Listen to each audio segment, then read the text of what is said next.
मैंने ये दुआ पढ़ी, अल्लाह ने मेरे कर्जे भी दूर कर दिए और मेरे गम भी सारे दूर कर दिए। हज़रत अबू उमामा रज़ी अल्लाह तआला अन्हु अंसारी सहाबी हैं, फरमाते हैं मैं बड़ा परेशान था और मस्जिद में बैठा था।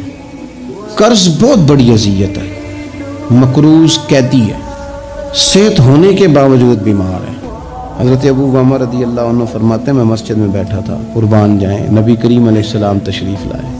महबूब ने फरमाया अबू उमामा क्या बात है यार, ये वक्त नहीं मस्जिद आने का। अर्ज करने लगे हुजूर मुझे कर्ज ने परेशान कर दिया, आजमाइश में आ गए, हुजूर क्या करूं? तो नबी करीम ने फरमाया मैं तुम्हें दुआ सिखाता हूँ। कहाँ पढ़ो, अल्लाहुम्मा इन्नी औज़ु बिका मिनल हम्मी वल हुज़्नी व औज़ु बिका मिनल अज्ज़ी वल कसली व औज़ु बिका मिनल जुब्नी वल बुख़्ली व औज़ु बिका मिन ग़लबतिद दैन व क़हर रिजाल। फरमाए इस दुआ को पढ़ा करो। हज़रत अबू उमामा फरमाते हैं लोगों मैंने ये दुआ पढ़ी, अल्लाह ने मेरे कर्जे भी दूर कर दिए और मेरे गम भी सारे दूर कर दिए।